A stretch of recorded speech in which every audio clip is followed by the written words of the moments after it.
Bandeko, Baninga, Beauté. Bonjour à tous, vous êtes sur Radio Publique avec un K et c'est l'émission Parlons Guérison. Radio Publique, la radio qui vous fait voyager avec les voix afro de Bruxelles. C'est un Parlons Guérison un peu spécial parce que j'aimerais revenir sur un malencontreux fait d'actualité qui a eu lieu dans le 17e arrondissement en France, à Paris. Vous voyez bien entendu de qui je veux parler. Je vais parler de celui que tout le monde appelle par son prénom, Michel, producteur dans le 17e arrondissement à Paris, qui s'est fait agresser par 3 représentants des forces de l'ordre françaises.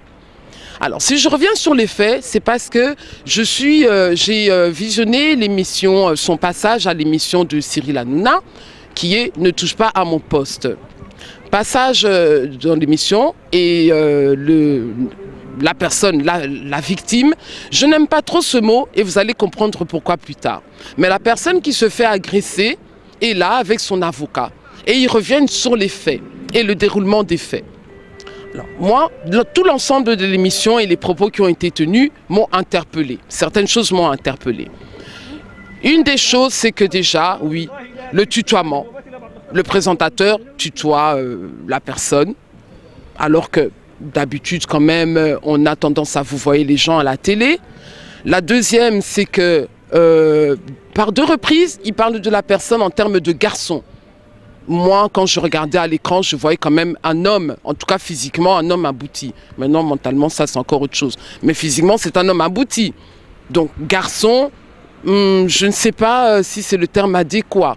Ensuite, fait le plus important qui m'a vraiment interpellé, c'est le fait que la personne elle-même qui a été agressée minimise ses blessures.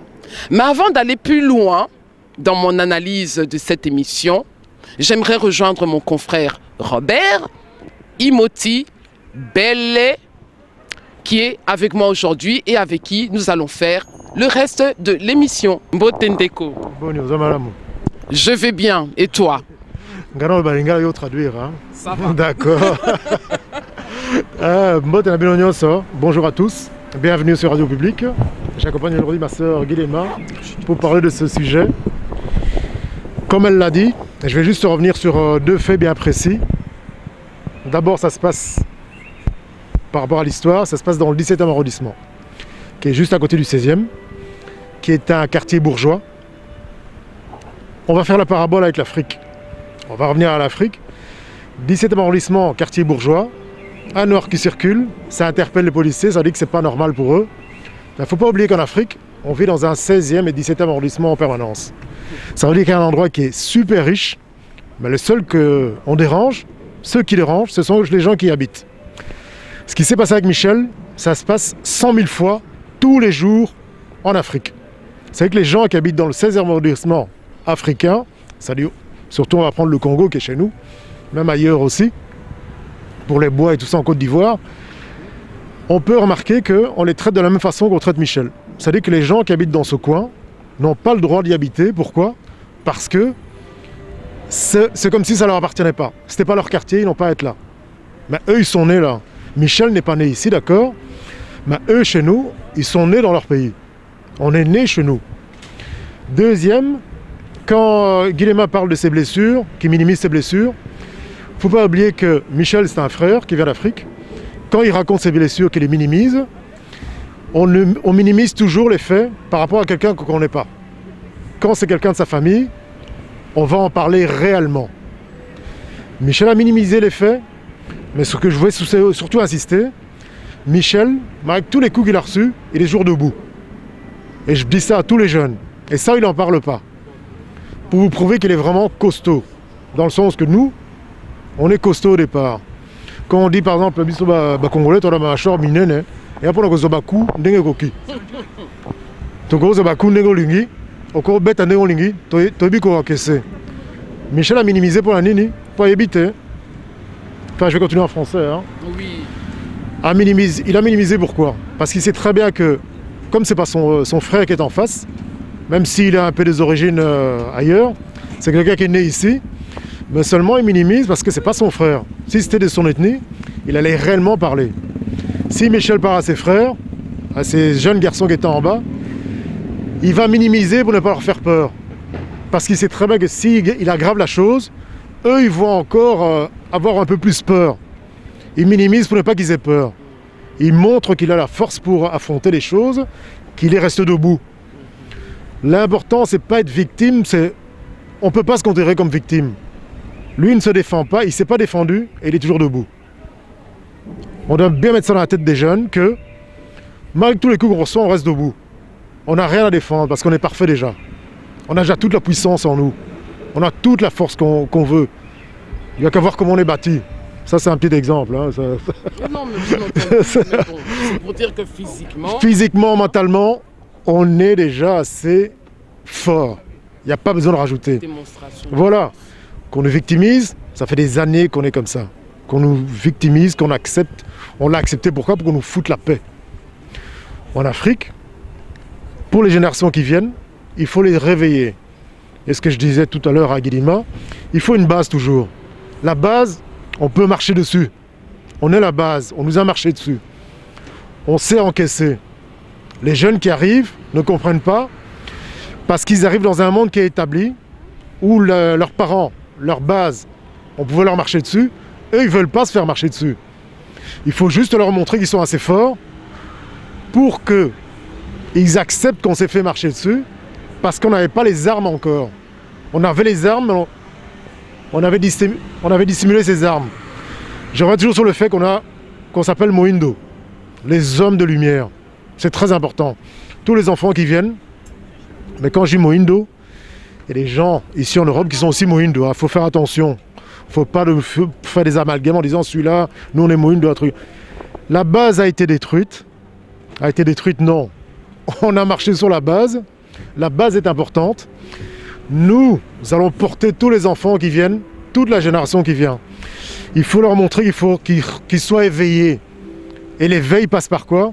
Par la connaissance de soi. C'est très important. J'aimerais quand même maintenant qu'on prenne le temps parce que tu as parlé de pas mal de choses. Et dans ces pas mal de choses-là, on va prendre le temps maintenant de revenir sur des points bien précis. Parce que c'est très important.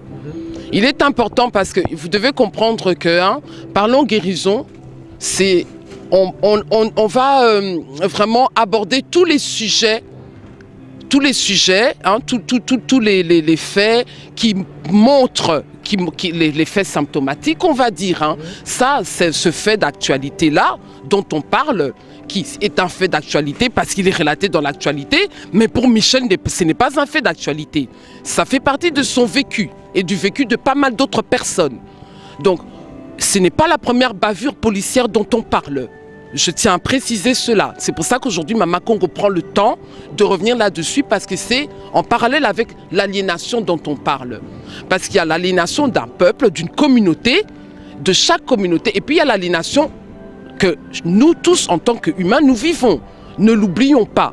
Mais dans ces multiples aliénations, il y en a une qui concerne chaque communauté. Et aujourd'hui, on parle de ce qui concerne la communauté Mohindo, Kobo.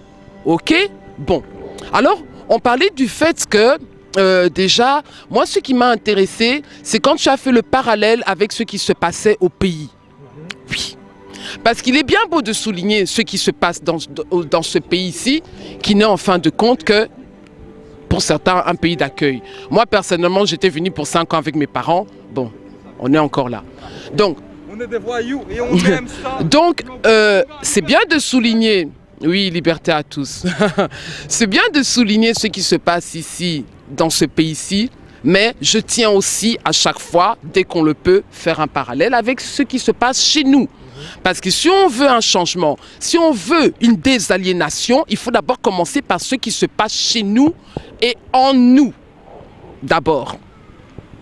Donc, je reviens sur ce que tu disais par rapport à ce qui se passe au pays. C'est très important et j'aimerais bien que tu puisses un peu plus nous expliquer ta pensée là-dessus. Oui, parce que le parallèle est vraiment très fort. Dans le sens où ça fait des années, ça fait même 60 ans, plus de 65 ans qu'on dit qu'on est parti du tiers-monde. Un tiers-monde qui marche sur de l'argent.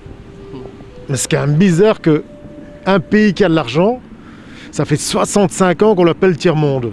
Avec tous les pays autour, la Terre est ronde, hein, on peut tout voir aujourd'hui. Il y a des autres pays qui ont commencé il y a à peine 25 ans, même 10 ans.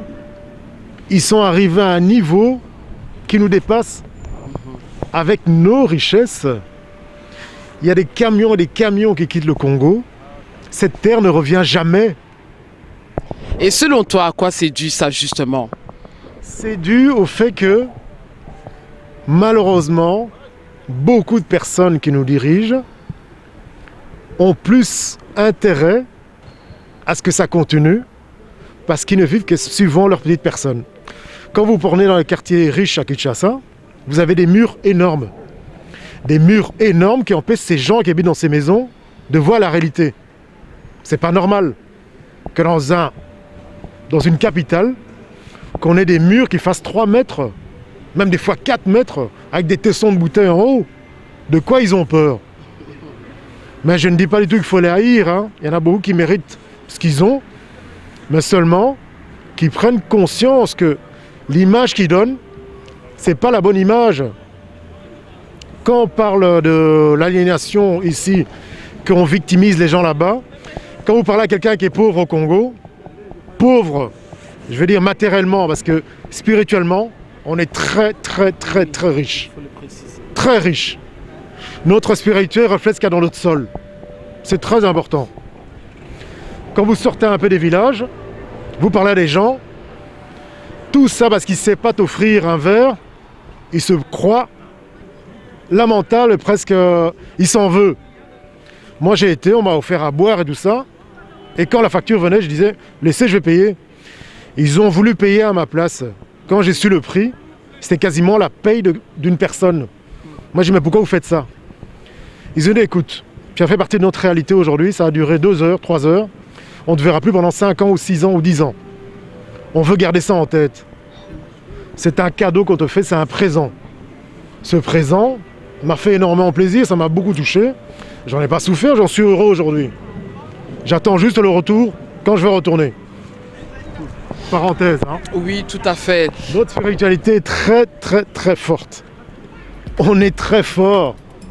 Mais merci beaucoup de le préciser parce qu'effectivement, quand on parle de richesse que l'on a en Afrique, on ne parle pas que de la richesse matérielle, n'est-ce pas? Donc, je voulais revenir justement à la question que je t'ai posée. Selon toi, comment cela se fait que ces personnes sont là à bâtir des murs de 3 mètres? Que protègent-ils? De quoi ils ont peur exactement? J'aimerais revenir là-dessus parce que moi, ça m'a fait penser un peu à ce que l'on fait. Vous savez, on va prendre l'exemple de, voilà, on est dans la cour de récré ou bien dans la loi de la rue. Nous sommes dans la loi de la rue. J'arrive dans un nouveau quartier, je ne connais pas le quartier et j'arrive et je veux faire du business dans ce quartier-là.